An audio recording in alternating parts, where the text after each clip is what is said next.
Imagine ചെയ്യാം, നിങ്ങൾക്ക് അഖിൽ എന്ന് പറഞ്ഞൊരു ഫ്രണ്ട് ഉണ്ട്. അഖിൽ നിങ്ങളോട് ഒന്ന് പറയുകയാണ്, ഞാൻ നിനക്ക് 1,00,000 രൂപ തരാം, പക്ഷേ നീ എനിക്ക് തിരിച്ച് ഓരോ മാസവും 1000 രൂപ വീതം തരണം എന്ന് പറയാം. മാത്രമല്ല ആ 1,00,000 എനിക്ക് എപ്പോഴാണോ ആവശ്യമുള്ളത് അപ്പോൾ നിങ്ങൾക്ക് അതും തിരിച്ചു തരണം എന്ന് പറയാം. ഈ ഒരു ബിസിനസ് നിങ്ങൾ ചെയ്യുമോ? ഒന്ന് കമൻറ്റ് ബോക്സിൽ കമൻറ്റ് ചെയ്യാം. മിക്കവാറും നിങ്ങൾ പറയുന്നുണ്ടാവും നിങ്ങൾ ചെയ്യില്ല എന്ന്. കാരണം ഇത് നഷ്ടക്കച്ചവടമാണ്. വെറുതെ 1,00,000 എടുത്തിട്ട് 1000 രൂപ കൊടുത്തുകൊണ്ടിരിക്കാൻ വേണ്ടി നമ്മൾ മണ്ടന്മാരല്ലല്ലോ. പക്ഷേ ഞാൻ ഇതിൽ ചെറിയൊരു മോഡിഫിക്കേഷൻ വരുത്തുകയാണ്. നിങ്ങൾക്ക് സുബിൻ എന്ന് പറഞ്ഞ വേറൊരു ഫ്രണ്ട് ഉണ്ട്. ആ സുബിന് നിങ്ങൾ ഈ 1,00,000 രൂപ കൊടുത്താൽ, അതായത് അഖിൽ തന്ന ഈ 1,00,000 രൂപ സുബിന് കൊടുത്താൽ, സുബിൻ നിങ്ങൾക്ക് മാസം 2000 രൂപ വീതം തരും. അങ്ങനെയാണെങ്കിൽ ഈ മൊത്തം പരിപാടി നിങ്ങൾ ചെയ്യും. അപ്പോൾ നിങ്ങൾ പറയും മിക്കവാറും നിങ്ങൾ ചെയ്യുമായിരിക്കും. കാരണം നിങ്ങൾ അഖിലിന് 1000 രൂപ ഈ 1,00,000 കൊടുത്താൽ മതി, പക്ഷേ സുബിൻ നിങ്ങൾക്ക് 2000 രൂപ വീതം മാസം തരും. അപ്പോൾ ആ എക്സ്ട്രാ 1000 പെർ മാസം നിങ്ങളുടെ പ്രോഫിറ്റ് ആണല്ലേ. ഈ ഒരു മൊത്തം പരിപാടിയിൽ നിങ്ങൾ ആരാണ്? നിങ്ങളാണ് എസെൻഷ്യലി ഒരു ബാങ്ക്. അപ്പോൾ ഈ ഒരു വീഡിയോയിൽ എങ്ങനെയാണ് ഒരു ബാങ്ക് വർക്ക് ചെയ്യുക, എങ്ങനെയാണ് ബാങ്കുകൾ പൈസ ഉണ്ടാക്കുന്നത്, എന്തിനാണ് ഈ ബാങ്കുകൾ നമ്മുടെ എക്കണോമിയിൽ വേണ്ടത്, മാത്രമല്ല ആസ് എൻ ഇൻഡിവിജ്വൽ നിങ്ങളൊരു ബാങ്കിനെ പറ്റി എന്തൊക്കെ അറിഞ്ഞിരിക്കണം, ഏതൊക്കെ തരം ഡെപ്പോസിറ്റ്സ് ഉണ്ട്, savings, current account, fixed account, അപ്പോൾ ഇവർ തമ്മിലുള്ള വ്യത്യാസങ്ങൾ എന്താണ്, നിങ്ങൾ ആസ് എൻ ഇൻവെസ്റ്റർ ഒരു ഇൻഡിവിജ്വൽ എന്തൊക്കെ അറിയണം എന്നുള്ള കാര്യമാണ് നമ്മൾ ഈ വീഡിയോയിൽ നോക്കാൻ പോകുന്നത്. അപ്പോൾ ഇതുപോലത്തെ വീഡിയോസ് ഇനിയും വേണമെങ്കിൽ തീർച്ചയായും കമൻറ്റ് ബോക്സിൽ കമൻറ്റ് ചെയ്യുക. മാത്രമല്ല ചാനൽ ഒന്ന് സബ്സ്ക്രൈബും ചെയ്തിടുക. അപ്പോൾ ഒരു ബാങ്ക് എങ്ങനെയാണ് ശരിക്കും പൈസ ഉണ്ടാക്കാൻ നമുക്കൊരു എക്സാമ്പിൾ വെച്ച് നോക്കാം. അപ്പോൾ ആദ്യം ഞാൻ പറഞ്ഞ പോലെ തന്നെയാണ്, അഖിൽ നിങ്ങൾക്ക് വന്ന് പൈസ തരുന്ന പോലെ തന്നെ ബാങ്കിന് പൈസ കൊടുക്കുക ആരാണ്? കുറേ ആൾക്കാർ ചേർന്നിട്ടാണ്, നമ്മുടെ ഹോൾ സൊസൈറ്റി ചേർന്നിട്ടാണ് ബാങ്കിൽ കൊണ്ട് പൈസ കൊടുക്കുക. പൈസ കൊടുക്കുകയല്ല നമ്മൾ ശരിക്കും ചെയ്യുക. നമ്മൾ ആലോചിച്ച് നോക്കുക, നിങ്ങളുടെ പേരൻസ് ആണെങ്കിലും നിങ്ങളാണെങ്കിലും സാലറി കിട്ടിക്കഴിഞ്ഞാൽ നിങ്ങൾ ബാങ്ക് അക്കൗണ്ടിൽ ഡെപ്പോസിറ്റ് ചെയ്യും. സേവിങ്സിലായിക്കോട്ടെ, ഫിക്സ്ഡ് അക്കൗണ്ടിലായിക്കോട്ടെ, നമ്മൾ പൈസ കൊണ്ട് ഇടുന്നുണ്ട്. ആ ഇടുന്ന പൈസയ്ക്ക് നമുക്ക് എന്ത് കിട്ടുന്നുണ്ട്? നമുക്ക് ആക്ച്വലി റിട്ടേൺ കിട്ടുന്നുണ്ട്. നിങ്ങൾ ഫിക്സ്ഡ് ഡെപ്പോസിറ്റ് ഇപ്പോൾ SBI കൊണ്ടിട്ട് കഴിഞ്ഞാൽ നിങ്ങൾക്ക് എന്താണ് 6-7% നിങ്ങൾക്ക് റിട്ടേൺ ഓരോ വർഷം വീതം നിങ്ങൾക്ക് പൈസ കിട്ടിക്കൊണ്ടിരിക്കും. അപ്പോൾ നമ്മൾ എന്താണ് നാച്ചുറലി കൊണ്ട് ബാങ്കിന് പൈസ കൊടുക്കുന്നത്, കാരണം നമുക്ക് പൈസ ഇങ്ങോട്ട് തിരിച്ച് കിട്ടുന്നുണ്ട്. പക്ഷെ അത് മാത്രമാണ് നടക്കുന്നതെങ്കിൽ തീർച്ചയായും ബാങ്ക് പൈസ നഷ്ടപ്പെട്ടുകൊണ്ടിരിക്കുകയാണ്, ബാങ്ക് ലോസിലേക്കാണ് പോകേണ്ടത്. പക്ഷെ ബാങ്ക് ലോസിലേക്ക് പോകില്ല. കാരണം എന്താണ്? നിങ്ങൾ കൊണ്ടുപോയിടുന്ന ഈ പൈസ ബാങ്ക് എന്ത് ചെയ്യും? SBI എന്ത് ചെയ്യും? SBI ബാക്കിയുള്ള ആൾക്കാർക്ക് ലോണായിട്ട് കൊടുക്കും. അവർ ലോണായിട്ട് കൊടുക്കുന്ന പക്ഷേ 6-7% 10% അല്ലെ 11% ആയിട്ടായിരിക്കും ലോണായിട്ട് കൊടുക്കുക. ഹോം ലോണ്, കാർ ലോൺ, അങ്ങനെ പല പല ലോൺസ് ഉണ്ട്. അപ്പോൾ ആ ഒരു പൈസ ഇങ്ങനെ ലോണായിട്ട് ബാക്കിയുള്ളവർക്ക് കൊടുക്കും. അവർ ലോണിന് ചാർജ് ചെയ്യുന്ന ഇൻട്രസ്റ്റ് 10-11% ആയിരിക്കും. പക്ഷേ നിങ്ങൾക്ക് തരുന്ന ഇൻട്രസ്റ്റ് 6-7% ഉള്ളൂ. സോ ആ ഒരു 4-5% ആയിരിക്കും അവരുണ്ടാക്കുന്ന പ്രോഫിറ്റ്. ബാങ്കിങ് ടേംസിൽ നമ്മൾ ഇൻട്രസ്റ്റ് സ്പ്രെഡ് എന്നാണ് വിളിക്കുക. അപ്പോൾ നിങ്ങൾ ആലോചിക്കുന്നുണ്ടോ, ഇത് നല്ല അടിപൊളി പരിപാടിയാണല്ലോ, കാരണം വെറുതെ നമ്മൾ പൈസ ഉണ്ടാക്കിക്കൊണ്ടിരിക്കുകയല്ലേ, അങ്ങനെയാണ് ഇത് എല്ലാവർക്കും ചെയ്യാൻ പറ്റുന്ന ഒരു ബിസിനസ് അല്ലേ എന്ന് നിങ്ങൾ വിചാരിക്കുന്നുണ്ടെങ്കിൽ അവിടെ വലിയൊരു പ്രശ്നമുണ്ട്. കാരണം ഈ ലോൺ കൊടുക്കുമ്പോൾ ആ ലോൺ കൊടുക്കുന്ന പ്രോസസ്സും അത് ആർക്ക് കൊടുക്കുന്നു, അതെങ്ങനെ തിരിച്ചു മേടിക്കും എന്നുള്ള കാര്യങ്ങൾ വളരെ കോംപ്ലക്സ് ആയിട്ടുള്ള കാര്യമാണ്. ഇപ്പോൾ ഫോർ എക്സാമ്പിൾ ഞാനൊരു ബാങ്കാണ്, ഞാനൊരു ബിസിനസ്സിന് ലോൺ കൊടുത്തു, 10 ലക്ഷം ലോൺ കൊടുത്തു എന്ന് വിചാരിക്കുക. ആ 10 ലക്ഷം ഞാൻ കൊടുക്കുന്നത് എനിക്ക് എല്ലാ വർഷവും 10% അല്ലെ 11% ഇൻട്രസ്റ്റ് തിരിച്ചു കിട്ടുന്നുള്ള പ്രതീക്ഷയിലാണ് കൊടുക്കുന്നത്. പക്ഷേ നാളെ ആ ബിസിനസ് തകർന്നു പോയി കഴിഞ്ഞാൽ എനിക്ക് 10 ലക്ഷം രൂപ പോയിട്ട് 1 രൂപ പോലും തിരിച്ചു കിട്ടണമെന്നില്ല. അപ്പോൾ അതിൽ വലിയ റിസ്ക് ഉണ്ട്. അപ്പോൾ അതുകൊണ്ടാണ് ഞാൻ ഒരിക്കലും പേഴ്സണലി എന്ത് ചെയ്യില്ല, ഒരു ബിസിനസ്സിന് ഈ 10 ലക്ഷം ലോൺ കൊടുക്കില്ല. പക്ഷേ ബാങ്കിന് അത് ചെയ്യാൻ പറ്റും. കാരണം എന്താണ്? കാരണം ബാങ്കിന് പല പല ഫാക്ടേഴ്സിൻ്റെ അടിസ്ഥാനത്തിൽ ഒരാൾക്ക് ലോൺ കൊടുക്കണോ വേണ്ടയോ എന്നുള്ള കാര്യം അവർക്ക് തീരുമാനിക്കാൻ പറ്റും. അതിൽ തന്നെ പല ആൾക്കാരും ഡിഫോൾട്ട് ചെയ്യുന്നതായിരിക്കും. ഡിഫോൾട്ട് ചെയ്യുക എന്ന് പറഞ്ഞാൽ ഈ പറഞ്ഞ പോലെ തന്നെ പൈസ കൊടുക്കാതിരിക്കുക, അത് ചെയ്യുമായിരിക്കും. അതെല്ലാം മനസ്സിൽ കണ്ട് അതിൻ്റെ കാൽക്കുലേഷൻസ് ഒക്കെ കൃത്യമായിട്ട് ചെയ്തിട്ടാണ് ഒരു ബാങ്ക് ലോൺ കൊടുക്കണോ വേണ്ടയോ എന്നുള്ള കാര്യം തീരുമാനിക്കുക.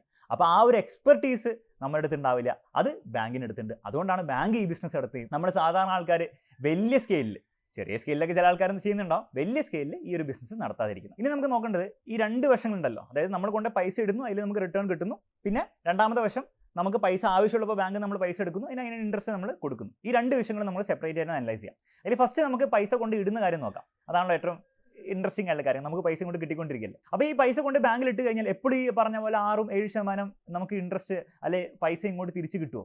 ഒബ്വിയസ്ലി ഇല്ല. അപ്പോൾ അവിടെ നിങ്ങൾ മനസ്സിലാക്കേണ്ടത്, ഒരു ബാങ്കിൽ പല ടൈപ്പ് ഡെപ്പോസിറ്റ്സ് നമുക്ക് ഇടാൻ പറ്റും. അതിൽ ഏറ്റവും മെയിനായിട്ട് നിങ്ങൾ മനസ്സിലാക്കേണ്ട 2 ടൈപ്പ് ഡെപ്പോസിറ്റ് ആണ്. ഒന്ന് ഫിക്സ്ഡ് ഡെപ്പോസിറ്റും, മറ്റേത് സേവിങ്സ് ഡെപ്പോസിറ്റും. നിങ്ങൾ ഫിക്സ്ഡ് ഡെപ്പോസിറ്റിലാണ് പൈസ ഇടുന്നതെങ്കിൽ ഇപ്പോൾ ഓരോ ബാങ്കിലും ഓരോ ഇൻട്രസ്റ്റ് റേറ്റ് ഒക്കെ ആയിരിക്കും ഉണ്ടാവുക. ഇപ്പോൾ ഫോർ എക്സാമ്പിൾ ഞാനിപ്പം ഈ വീഡിയോ ഉണ്ടാക്കുന്ന സമയത്ത് SBIൻ്റെ ഇൻട്രസ്റ്റ് റേറ്റ് ഓൾമോസ്റ്റ് 7% ആണ്. അതിൻ്റെ അർത്ഥം എന്താണ്? നിങ്ങൾ കൊണ്ടുപോയിട്ട് 1 ലക്ഷം രൂപ SBIയിൽ ഡെപ്പോസിറ്റ് ചെയ്താൽ, FD ആയിട്ട് നിങ്ങൾ ഡെപ്പോസിറ്റ് ചെയ്താൽ നിങ്ങൾക്ക് ഓരോ വർഷവും എത്ര രൂപ കിട്ടണം? ഓൾമോസ്റ്റ് 7,000 റുപ്പീസ് കിട്ടണം. അപ്പോൾ അങ്ങനെ 3 വർഷത്തേക്ക് കിട്ടാലോ 7 × 3 21,000 ആയിരിക്കും നമ്മൾ എക്സ്പെക്ട് ചെയ്യുക. പക്ഷെ അങ്ങനെയല്ല കാൽക്കുലേറ്റ് ചെയ്യുക, ഇത് കോമ്പൗണ്ട് ഇൻട്രസ്റ്റ് ആണ്. അപ്പോൾ നിങ്ങൾ ഒരു വർഷം നിങ്ങൾ 1 ലക്ഷം കൊണ്ട് ഇട്ടു, നിങ്ങൾക്ക് 7,000 കൂടെ കിട്ടി. അപ്പോൾ 1,07,000 രൂപയാണല്ലോ നിങ്ങളുടെ ബാങ്കിൽ FD ആയിട്ടുള്ളത്. അതിൻ്റെ 7% ആയിരിക്കും അടുത്ത വർഷം കിട്ടുക. അപ്പോൾ നിങ്ങൾ 3 വർഷമൊക്കെ നോക്കുകയാണെങ്കിൽ 21,000 പകരം ഓൾമോസ്റ്റ് 23,000 സംതിങ് ഒരു എമൗണ്ട് ആയിരിക്കും വരിക. അപ്പോൾ അവിടെ കോമ്പൗണ്ട് ഇൻട്രസ്റ്റ് ആയിരിക്കും വർക്ക് ചെയ്യാന്നുള്ള കാര്യം ഒന്ന് മനസ്സിലാക്കുക. ഇനി നേരെ മറിച്ച് നിങ്ങൾ സേവിങ്സ് അക്കൗണ്ടിലാണ് നിങ്ങൾ പൈസ ഇടുന്നതെങ്കിൽ ഈ പറഞ്ഞ പോലെ 6-7% പൈസ ഒന്നും കിട്ടില്ല. നിങ്ങൾക്ക് 2-4% ഒക്കെ എക്സ്പെക്ട് ചെയ്യാൻ പറ്റുള്ളൂ. ഇപ്പോൾ റീസെന്റ് നോക്കുകയാണെങ്കിൽ SBIയുടെ എടുത്ത് നോക്കുകയാണെങ്കിൽ 2.7% ആണ് സേവിങ്സിൽ കിട്ടുന്ന ഇൻട്രസ്റ്റ് റേറ്റ്. വളരെ കുറവാണ്. അപ്പോൾ നിങ്ങൾ ആലോചിക്കുന്നുണ്ടാവും, അപ്പോൾ പിന്നെ എന്തിനാ സേവിങ്സ് ഇടുന്ന, എല്ലാം പിടിച്ചിട്ട് FD ഇട്ടാൽ പോലെ. അവിടെ മനസ്സിലാക്കേണ്ടത് FDയിൽ നിങ്ങൾ പൈസ ഇടുന്ന സമയത്ത് നിങ്ങൾക്ക് ഒരു പ്രത്യേക പീരീഡ് ഓഫ് ടൈമിനാണ് നിങ്ങൾക്ക് പൈസ ഇടാൻ പറ്റുക. ഫോർ എക്സാമ്പിൾ ഒന്നെങ്കിൽ നിങ്ങൾക്ക് എന്ത് ചെയ്യാം, ഒരു 50 ദിവസത്തേക്ക് പൈസ ഇടാം, അല്ലെങ്കിൽ 1 വർഷത്തേക്ക് ഇടാം, 3 വർഷത്തേക്ക് ഇടാം, 5 വർഷത്തേക്ക് ഇടാം. അപ്പോൾ ഓരോ വർഷത്തിനനുസരിച്ച് നിങ്ങൾ എത്ര സമയത്തിൽ പൈസ ഇടുന്നതനുസരിച്ചായിരിക്കും നിങ്ങൾക്ക് കിട്ടുന്ന ഇൻട്രസ്റ്റ് റേറ്റ്.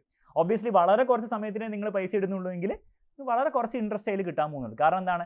കാരണം ബാങ്കിന് അറിയാം ആ പൈസ നിങ്ങൾ പെട്ടെന്ന് തന്നെ തിരിച്ചെടുക്കും. അത് കുറേ വലിയ ലോണായിട്ട് കുറേ ആൾക്കാർക്ക് കൊടുക്കാൻ പറ്റില്ല എന്നുള്ളത് ബാങ്കിന് അറിയാം. അപ്പോൾ നിങ്ങൾക്ക് കുറച്ച് ഇൻട്രസ്റ്റ് തരുള്ളൂ. നേരെ മറിച്ച് നിങ്ങൾ 2 ഇയേഴ്സിനും 3 ഇയേഴ്സിനൊക്കെയാണ് ബാങ്കിൽ പൈസ ഇടുന്നതെങ്കിൽ നിങ്ങൾക്ക് നല്ല ഇൻട്രസ്റ്റ് കിട്ടും. ഈ പറഞ്ഞ പോലെ 7% ആ ഒരു 2 to 3 ഇയേഴ്സിനായിരിക്കും പൊതുവേ കിട്ടുക. അതെന്തുകൊണ്ടാണ്? ബാങ്കിന് അറിയാം നിങ്ങൾ മിക്കവാറും 2-3 വർഷത്തേക്ക് പൈസ എടുക്കില്ല. അതുകൊണ്ട് തന്നെ ബാങ്കിന് അതിനനുസരിച്ച് എന്ത് ചെയ്യാൻ പറ്റും, ലോണൊക്കെ കൊടുക്കാൻ പറ്റും. ഈ പറഞ്ഞ പോലെ 2-3 ഇയേഴ്സിനൊക്കെ ബാങ്കിന് ആ ഒരു പൈസ വെച്ച് ലോൺ കൊടുക്കാൻ പറ്റും. ഒരു കാര്യം നിങ്ങൾ മനസ്സിലാക്കേണ്ടത്, ബാങ്ക് ഒരിക്കലും ഇങ്ങനെ ഇത്രയും സിംപ്ലിഫൈഡ് ആയിട്ടല്ല കാര്യങ്ങൾ ചിന്തിക്കാറ്, അല്ല ഡിസിഷൻസ് എടുക്കുക, നിങ്ങളുടെ പൈസ എടുത്തിട്ട് വേറെ ആൾക്ക് കൊടുക്കുക, അങ്ങനെയല്ല ചെയ്യുക. പക്ഷേ ഞാനൊരു ബേസിക് ആയിട്ട് പറഞ്ഞു തരുന്നതാണ് എന്താണ് അതിൻ്റെ ഓവറോൾ ലോജിക് എന്നുള്ള കാര്യം. അപ്പോൾ ഈ 2 to 3 ഇയേഴ്സ് കുറച്ചുകൂടി ലോങ്ങർ പീരീഡിനാണെന്നാണ് നിങ്ങൾക്ക് കുറച്ചുകൂടി റിട്ടേൺസ് കിട്ടുക. അപ്പോൾ ഇവിടെ മനസ്സിലാക്കേണ്ട മെയിൻ പോയിന്റ് എന്ന് വെച്ചാൽ FD നിങ്ങൾ ഒരു പ്രത്യേക പീരീഡ് ഓഫ് ടൈമിനാണ്, ഒരു ടെന്യൂറിന് വേണ്ടിയിട്ടാണ് നിങ്ങൾ ഇടുക. അല്ലാണ്ട് വെറുതെ അങ്ങോട്ട് ഇട്ട് കഴിഞ്ഞാൽ ഈ 7% ഒന്നും കിട്ടില്ല. ഓരോരോ ടൈം ലൈൻ അനുസരിച്ചായിരിക്കും നിങ്ങൾക്ക് കിട്ടുന്ന ഇൻട്രസ്റ്റ് റേറ്റ് ഉണ്ടാവുക. അപ്പോൾ അവിടെയുള്ള കോംപ്ലിക്കേഷൻ എന്താണെന്ന് വെച്ച് കഴിഞ്ഞാൽ, നിങ്ങൾ ഗിവൺ ലെറ്റ്സ് സേ നിങ്ങളൊരു 3 ഇയേഴ്സിന് ഒരു FD ഇട്ടു, നിങ്ങൾക്ക് ബാങ്ക് തരുന്ന ഇൻട്രസ്റ്റ് റേറ്റ് 7% ആണ്. പക്ഷേ നിങ്ങൾ 3 ഇയേഴ്സിന് മുൻപ് ലെറ്റ്സ് സേ ഫസ്റ്റ് ഇയർ തന്നെ നിങ്ങൾ ആ പൈസ പോയിട്ട് എന്തെങ്കിലും ആവശ്യം കൊണ്ട് നിങ്ങൾ എന്ത് ചെയ്യുക, നിങ്ങൾ എടുക്കേണ്ടി വന്നു. അപ്പോൾ നിങ്ങൾക്ക് ആ 7% കിട്ടുമോ? ഇല്ല. അപ്പോൾ അവിടെ ബാങ്ക് FDക്കൊക്കെ നിങ്ങൾ നേരത്തെ വിഡ്രോ ചെയ്യുന്നതിന്, ഏർലി വിഡ്രോയിലിന് ഒരു പെനാൽറ്റി ചാർജ് ചെയ്യും. ഫോർ എക്സാമ്പിൾ ഒരു ബാങ്കിൻ്റെ പെനാൽറ്റി, അത് ഓരോ ബാങ്കിന് ചെറിയ ഡിഫറൻസ് ഒക്കെ ഉണ്ടാവും. 0.5% ആണെങ്കിൽ നിങ്ങൾ ഈ 1 ഇയറിന് ഈ പ്രീമച്വർ വിഡ്രോയിൽ നിങ്ങൾ ചെയ്ത് കഴിഞ്ഞാൽ നിങ്ങളുടെ ആ 7% ഇൻട്രസ്റ്റ് ബാങ്ക് തരാമെന്ന് പറഞ്ഞില്ലേ, അത് തരില്ല. നേരെ മറിച്ച് 7 - 0.5 ദാറ്റ് ഇസ് 6.5% ആയിരിക്കും നിങ്ങൾക്ക് എഫക്റ്റീവ്ലി ആ മൊത്തം എമൗണ്ടിന് കിട്ടാൻ പോകുന്നത്. അപ്പോൾ ഈ ഒരു പെനാൽറ്റി ഉള്ളതുകൊണ്ട് തന്നെ നമുക്ക് വെറുതെ പോയിട്ട് ഇങ്ങനെ FD എടുത്ത് കളിക്കുക ആ ഒരു പരിപാടി നമുക്ക് ചെയ്യാൻ പറ്റില്ല.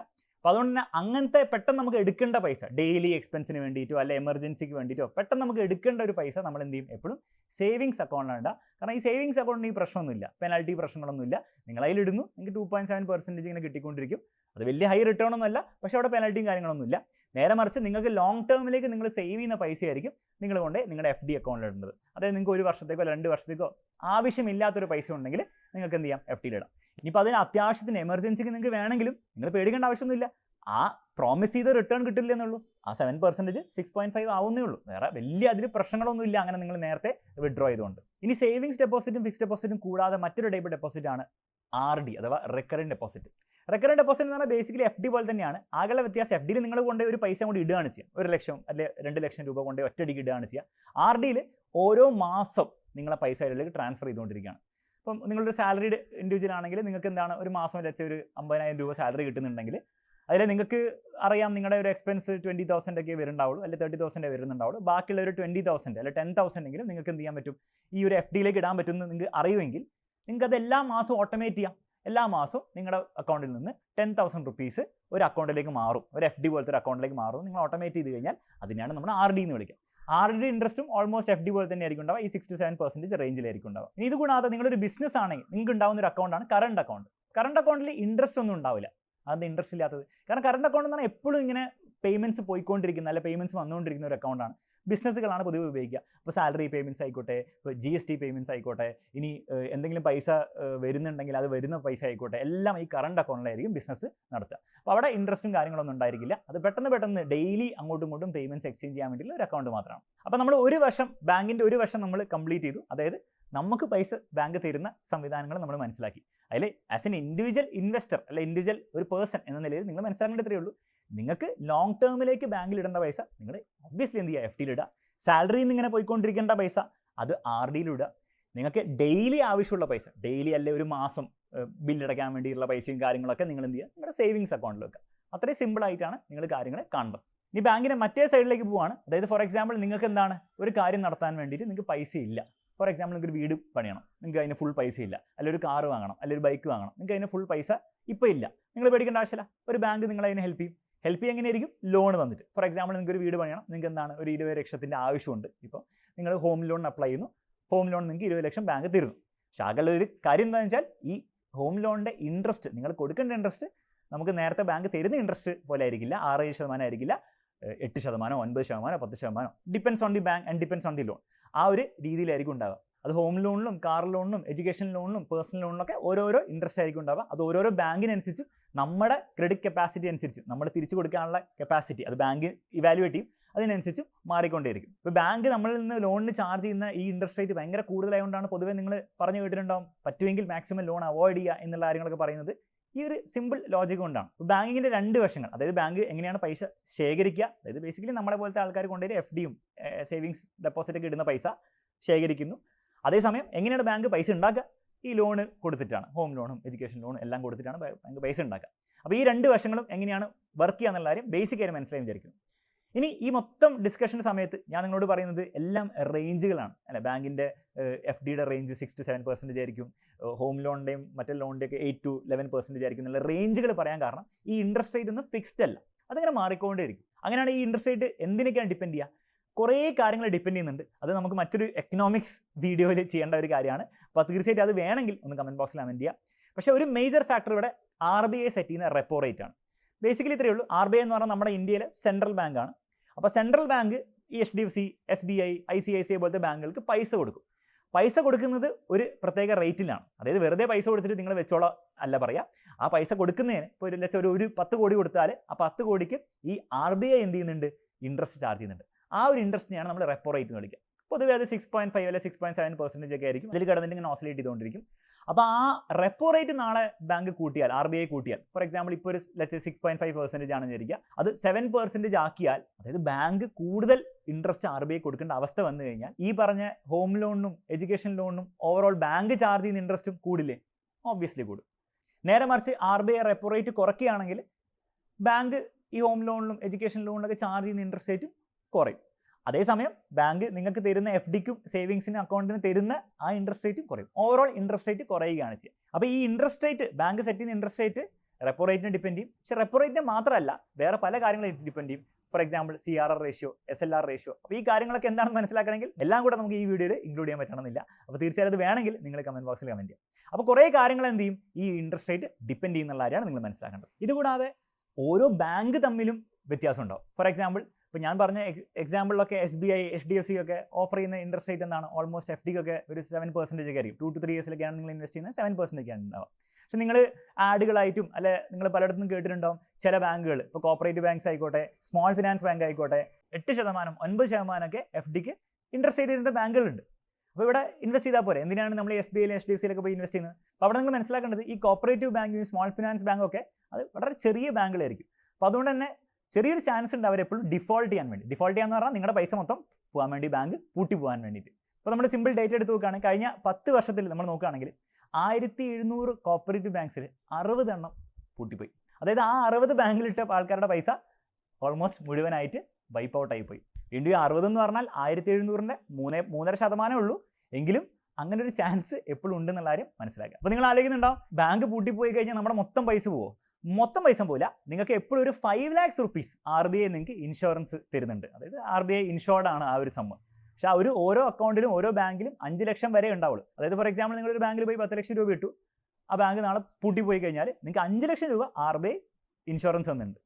പക്ഷേ 5 ലക്ഷം രൂപ വരെ തന്നിട്ടുണ്ടാവുള്ളൂ. അതുകൊണ്ട് തന്നെ ബാക്കിയുള്ള എക്സ്ട്രാ 5 lakhs നിങ്ങൾക്ക് ഒന്നും കിട്ടാൻ പോകുന്നില്ല ബാങ്ക് പൂട്ടിപ്പോയി കഴിഞ്ഞാൽ. അപ്പോൾ നിങ്ങൾ ആലോചിക്കുന്നുണ്ടാവും ഓക്കെ ശരി, കോപ്പറേറ്റീവ് ബാങ്ക്സ് ഇങ്ങനെ പൂട്ടിപ്പോയി പൈസ പൂട്ടില്ല, ഓക്കെ ശരി മനസ്സിലായി. അപ്പോൾ വലിയ ബാങ്ക്സ് ആണെങ്കിലോ, ഇപ്പോൾ HDFC ആയിക്കോട്ടെ, SBI ആയിക്കോട്ടെ, ഇങ്ങനത്തെ ബാങ്ക്സും വേണേൽ പൂട്ടിപ്പോയിക്കൂടെ? അപ്പോൾ അവിടെയാണ് നിങ്ങൾ മനസ്സിലാക്കേണ്ടത് ഈ SBI, HDFC പോലത്തെ വലിയ ബാങ്കുകൾ RBI കൺസിഡർ ചെയ്യുന്നത് സിസ്റ്റമിക്കലി ഇമ്പോർട്ടൻ്റ് ആയിട്ടുള്ള ബാങ്ക്സ് ആണ്. അതായത് നമ്മുടെ എക്കണോമിക്ക് വളരെ ഇമ്പോർട്ടൻ്റ് ആയിട്ടുള്ള ബാങ്ക്സ് ആയിട്ടാണ് ഈ SBI, ഈ HDFC പോലത്തെ വലിയ ബാങ്ക്സിനൊക്കെ കൺസിഡർ ചെയ്യുന്നത്. അതുകൊണ്ട് തന്നെ നാളെ ഇങ്ങനത്തെ വലിയ ബാങ്ക്സ് പൂട്ടേണ്ട ഒരു അവസ്ഥ വന്നു കഴിഞ്ഞാൽ, അല്ലെങ്കിൽ ഡിഫോൾട്ട് ചെയ്യേണ്ട ഒരു അവസ്ഥ വന്നു കഴിഞ്ഞാൽ അതിൻ്റെ അർത്ഥം ഈ ഇന്ത്യൻ എക്കണോമി തന്നെ ട്രബിളിലാവുന്നതാണ്, അല്ലെങ്കിൽ വലിയ പ്രശ്നത്തിലേക്ക് പോകുന്നതാണ് അതിൻ്റെ അർത്ഥം. അതുകൊണ്ട് തന്നെ RBI ആയിക്കോട്ടെ, ഗവൺമെൻറ് ആയിക്കോട്ടെ, ഒരിക്കലും അങ്ങനത്തെ ഒരു സിറ്റുവേഷനിൽ അവരെന്ത് ചെയ്യില്ല, ആ ഒരു സിറ്റുവേഷനിലേക്ക് ലീഡ് ചെയ്യാൻ വിടില്ല. പല മെത്തേഡ്സ് വഴി റീക്യാപിറ്റലൈസേഷൻ, അതായത് വീണ്ടും ബാങ്ക്സിന് പൈസ കൊടുത്ത്, അല്ലെങ്കിൽ ഈ ബാങ്ക്സിനൊക്കെ അക്വിസിഷൻ വഴി അക്വയർ ചെയ്തിട്ടൊക്കെ അവർ ആ പ്രശ്നം സോൾവ് ചെയ്യും. അപ്പോൾ അതുകൊണ്ട് തന്നെ വലിയ ബാങ്ക്സ് ആകുമ്പോൾ നിങ്ങൾ ഈ ഡിഫോൾട്ടിൻ്റെ പ്രശ്നം, അതായത് ബാങ്ക് നാളെ പൂട്ടിപ്പോവോ എന്നുള്ള പ്രശ്നത്തിനെ പറ്റി ഓവർ പേടിക്കേണ്ട ആവശ്യമില്ല. ഈ പൂട്ട് കാണാൻ തന്നെ അതിൻ്റെ അർത്ഥം ഇത്രയേ ഉള്ളൂ, ഇന്ത്യൻ എക്കണോമി തന്നെ എന്താണ് പൂട്ടിപ്പോയി, അല്ലെങ്കിൽ 0 ആയി, അല്ലെങ്കിൽ വളരെ മോശം അവസ്ഥയിലേക്ക് പോയി എന്നാണ് അതിൻ്റെ അർത്ഥം. അപ്പോൾ അതിനുള്ള ചാൻസസ് ഓൾമോസ്റ്റ് 0% ആണെന്നുള്ള കാര്യം നമുക്ക് എന്ത് ചെയ്യാം ഏതാണ്ട് ഉറപ്പായിട്ട് പറയാം. അപ്പോൾ എല്ലാം കൂടെ കേട്ട് കഴിയുമ്പോൾ അവസാനം നിങ്ങൾക്ക് ചിലപ്പോൾ തോന്നുക ബാങ്കുകൾ എന്ന് പറഞ്ഞാൽ ബേസിക്കലി കുറച്ചും കൂടി അടിപൊളി ബ്ലേഡ് കമ്പനികളല്ലേ എന്ന് നിങ്ങൾക്ക് തോന്നുന്നുണ്ടെങ്കിൽ ഒരു വിധത്തിൽ കറക്റ്റാണ്, പക്ഷെ ഒരു വിധത്തിൽ കറക്റ്റുമല്ല. കാരണം ബാങ്കുകൾ നമ്മുടെ എക്കണോമിക്ക് ആവശ്യമുള്ളൊരു ഫാക്ടറാണ്. പല ആൾക്കാരും ഇപ്പോൾ നിങ്ങൾ 20s 30s നിങ്ങൾക്ക് ഒരു കാറ് വാങ്ങാനോ അല്ലെങ്കിൽ ഒരു വീട് പണിയാനോ നിങ്ങൾക്ക് ആ ഒരു 20s 30s നിങ്ങൾക്ക് അതിനുള്ള പൈസ ഉണ്ടാവില്ല. പക്ഷേ ആ 20s 30s ഒരുപക്ഷെ നിങ്ങൾക്ക് ഒരു കാറിൻ്റെ ആവശ്യമുള്ളത് അല്ലേ, കമ്മ്യൂട്ട് ചെയ്യാണെങ്കിലും അല്ലെങ്കിൽ ഒരു രസത്തിലാണെങ്കിലും ഈ കാറും ബൈക്കൊക്കെ നമുക്ക് ഏറ്റവും കൂടുതൽ ആവശ്യമുള്ളത് ആ ഒരു സമയത്തായിരിക്കും.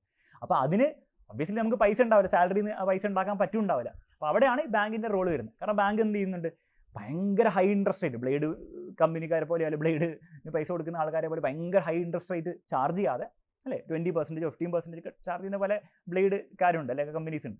അതൊന്നും ചെയ്യാതെ ഈ പറഞ്ഞ 10-11% അത്യാവശ്യം ഹൈ ആണ് എങ്കിലും ആ ഒരു റേഞ്ചിൽ നിങ്ങൾക്ക് എന്താണ് ഇൻട്രസ്റ്റ് അല്ലെ ലോൺ തരുന്ന ഒരു സംവിധാനം ഉണ്ടാക്കേണ്ടത് വളരെ ഇമ്പോർട്ടൻ്റ് ആയിട്ടുള്ള കാര്യമാണ്. അല്ലെങ്കിൽ നമുക്ക് എന്ത് ചെയ്യാൻ പറ്റില്ല, നമുക്ക് 50-ാം വയസ്സിലോ 60-ാം വയസ്സിലോ എന്തെങ്കിലുമൊക്കെ ലൈഫിൽ കാര്യങ്ങൾ വാങ്ങാൻ പറ്റുള്ളൂ അല്ലെങ്കിൽ ചെയ്യാൻ പറ്റുള്ളൂ.